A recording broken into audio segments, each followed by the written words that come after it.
और आगे चलकर हमारे लिए जो गुरुदेव भगवान की विचारधारा होती है, हम उस पर चलकर हम घर घर जाते हैं और माँ की जोत जलाते हैं और निवेदन करते हैं कि हे माँ, हे गुरुवर, जो आपकी कृपा से परिवर्तन हमने अपने जीवन में डाला है, यही परिवर्तन इस परिवार में भी आ जाए जहाँ हमने यह कार्य किया है।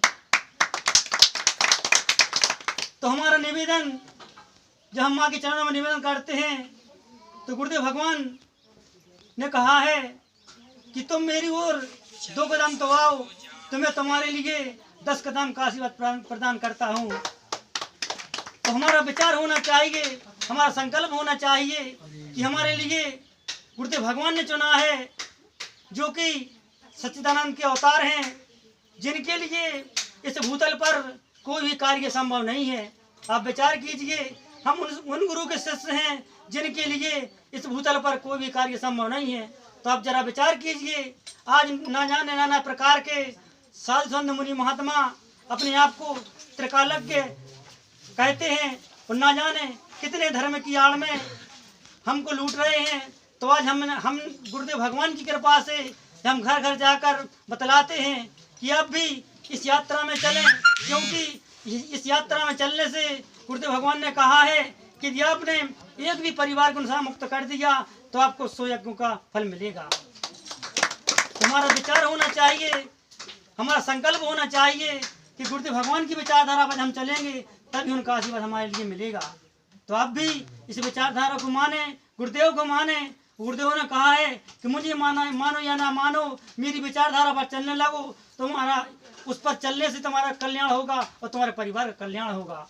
और गुरुदेव भगवान ने कहा है कि यह क्रम पूर्ण से मास से मुक्त चित्तवान का जीवन जीते हुए जो भी इस क्रम को करवाता है या करता है, तो माँ की कृपा उस घर पर सदैव बरसती है।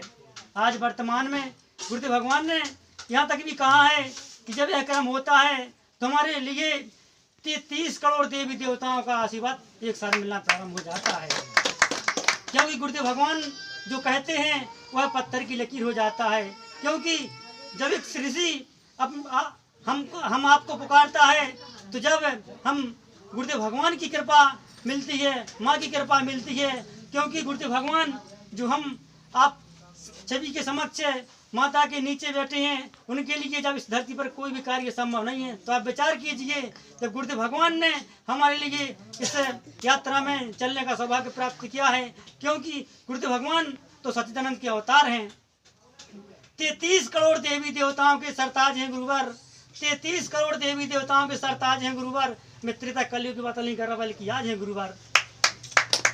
ऐसे गुरुवर जिन्होंने कहा है कि मैं काल चक्र की किसी भी घटना को मोड़ सकता हूँ और जहाँ चाहूँ जैसा चाहूँ वैसा परिवर्तन डाल सकता हूँ। यदि कोई भक्त अपने भक्ति भाव से मुझे प्रसन्न कर ले, उसे जीवन दान भी दे सकता हूँ। तो आप विचार कीजिए, इतनी बड़ी बात कोई कैसे कह सकता है। आज ना जाने नाना प्रकार के आप YouTube के माध्यम से हो या सोशल मीडिया के माध्यम से हो अपने आप को त्रिकालज्ञ कहते हैं, चाहे वो आसाराम हो चाहे राम रहीम हो, और ना जाने कितने प्रकार के आज समाज को लूटने में लगे हुए हैं। इसलिए गुरुदेव भगवान ने चुनौती दी है कि यदि कोई मेरी तब्बल का सामना कर सके तो मेरे आश्रम में आए। तो आज तक इस विश्व में से एक भी कोई धर्माचार्य की उस सदा में नहीं पहुंच पाया, क्योंकि किसी की कुंडली शक्ति जितना जागृत है ही नहीं। गुरुदेव भगवान के नख में त्रिवेणी वास करती हैं, गुरुदेव के साधन चक्र जागृत हैं। गुरुदेव भगवान यहाँ तक भी कहा है कि जो गुरु भाई मेरी दीक्षा प्राप्त कर लेता है वह मेरा शिष्य कहलाने का कार्य करता है। आप विचार कीजिए, मैं वही बात कहता हूँ जो गुरुदेव भगवान की विचारधारा है। इस मंच से विचार करना पड़ता है कि कोई भी शब्द ऐसे ना निकल जाए जो गुरुदेव भगवान की विचारधारा के विपरीत हो। तो मेरे बहनों से, मेरा भाइयों से कहना है कि आप भी इस यात्रा में जुड़कर चलें, अपने घर को मंदिर बनाएं। जब आप घर को मंदिर बनाएंगे तो जब उस मंदिर के आप पुजारी बन जाते हैं तो गुरुदेव भगवान की कृपा अपने लिए अपने आप मिलने लगती है। तो मेरा कहने का मतलब यही है कि आप भी नशे मास से मुक्त चैतन्य का जीवन जिएं, अपने बच्चों को अच्छे संस्कार दें और आप भी इस यात्रा को आगे बढ़ाने का प्रयास करें।